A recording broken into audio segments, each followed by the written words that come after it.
What is up, Babylonians? Dan was here, and today we're going to be looking at a game called Chorus. So it's a flight simulation, shootery, flying in a spaceship, killing pirates kind of game, where you have psychic powers as well, which you sort of use in collaboration with your ship to do special things. So at the moment, we've only got a skill that allows us to sense other ships around us and the objectives and items, little caches and stuff like that.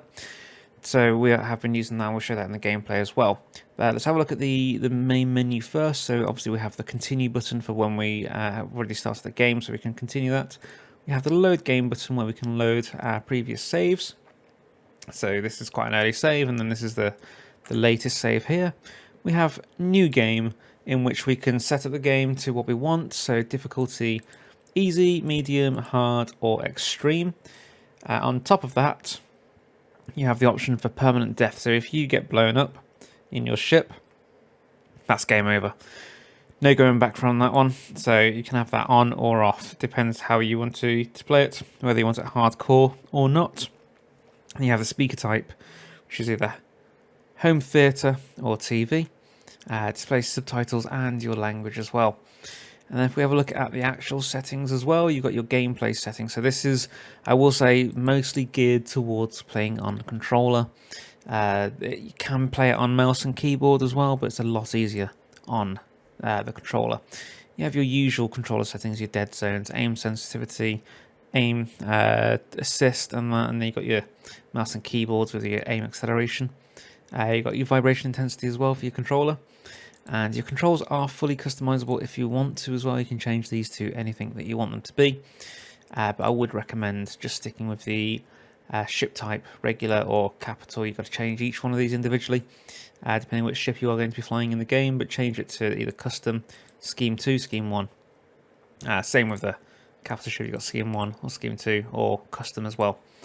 But we're leaving on that, and you have your aim axis as well. So for the capital ship and the regular ship, we would have the invert y-axis on both. So we pop that on for that one.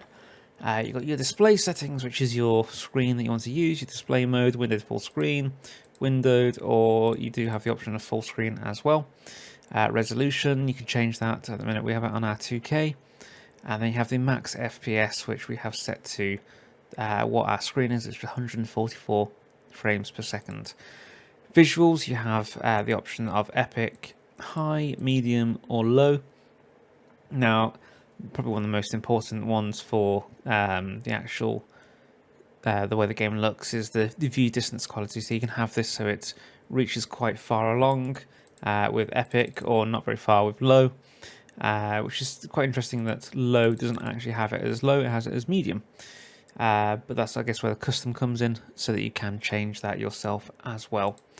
But we have it on epic, so we have everything on max, and we have the DLSS mode as well, onto quality, just for that extra little bit of a boost from the NVIDIA's AI to get that looking nice and crisp. You may get a few jaggies in there, but as a whole, it does look quite beautiful.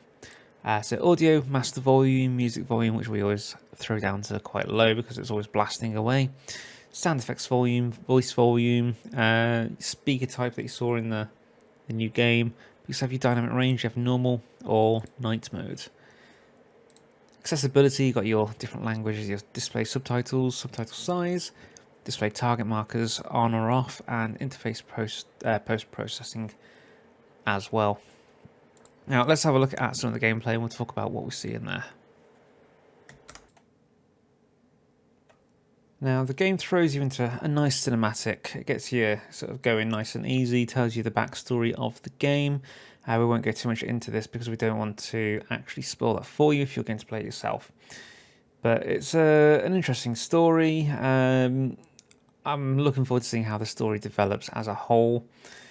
So we will play into that, but let's sort of push forward and jump into some of the actual gameplay that we get to actually touch on. Like I said, the cinematics looks beautiful. The graphics of the actual game itself probably not quite as much as the cinematics, but not too far off. Now, as you can probably already hear, the game didn't actually record any sound when we did the recording, so we're going to sort of try and just fly through just to show you a brief playthrough of the game and see what was what with it, and we'll sort of push into maybe some later gameplay as well, which hopefully the sound will record. But as a whole, the game throws you into a tutorial to start, and if you see the text at the bottom, in white is what is being said, and in blue is what I guess your character Nara is actually it's sort of internal monologue, I guess, talking to herself about mostly what she's done wrong and her thoughts and feelings on the situation. But yeah, so this game puts you into the tutorial, which is great. It shows you just the basic concept of the game: fly forward, fly back. Sorry, there is no fly backwards. There's fly forward. There's braking. There's turning, rolling, and shooting. And obviously, the as I mentioned before, the sort of psychic powers, which at the moment is just the sort of sensory power, where you can see where certain objectives are or enemy ships, etc. You will fly a range of different ships, so this is one of the Spirit class. I think it's one of the Capital class ships that you can fly that has a different control scheme to your normal ship that you do fly, so you will need to learn the two different control schemes. I believe you probably will be switching between these fairly often, but these are a more powerful class of ship that apparently link with your psychic powers a lot more. I must say I did quite enjoy the gameplay of this ship, so I would hope that they have a lot more of these in the game. But I say it's a different control scheme, more powerful weapons. You just sort of almost feel like you're unstoppable when you fly in the ship, and I hope that there is going to be a lot more missions where you use these, and maybe a bit more of a challenge with them as well. Now, the normal combat in the game is quite an interesting one. So you have different weapon types. You have your sort of normal minigun at this point. You have the laser gun that you've just unlocked as well. And I believe in the future we'll get sort of rockets as well. So different enemies will have shields, some won't. I'm not sure what the missiles are going to do. We'll have to have a look at that later on in another video as well. But with these, if you come against an enemy with shields, you're going to deal less damage with your minigun than you would do against an enemy without shields. So the laser, you would use the laser to actually knock off those shields, and then switch to the minigun to finish off that enemy. Or you can just stick with the laser to deal the damage, but you probably won't deal as much as you would do with the minigun.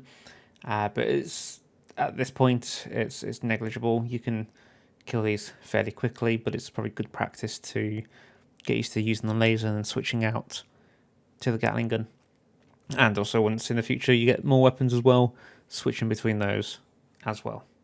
So the ship itself does actually allow you to upgrade, so you have the different modification, slot 1 and slot 2. They both take the same things, but you can have obviously one of each. So we've got the gyrostable equipped here, but if you find other objects or other items as well, you can equip them as and when you want to and switch between them. You can also level these up. You've got your different rights, so this is the psychic sort of powers. We've only got the rights of sense at the moment, but it looks like there are quite a few different ones that you can get. And then we have the mastery screen, which is basically objectives, so such as using the Gatling gun to get kills will get you then higher damage over as you level it up. Same with the laser cannon. Senses, the more credits you collect, that levels that up as well.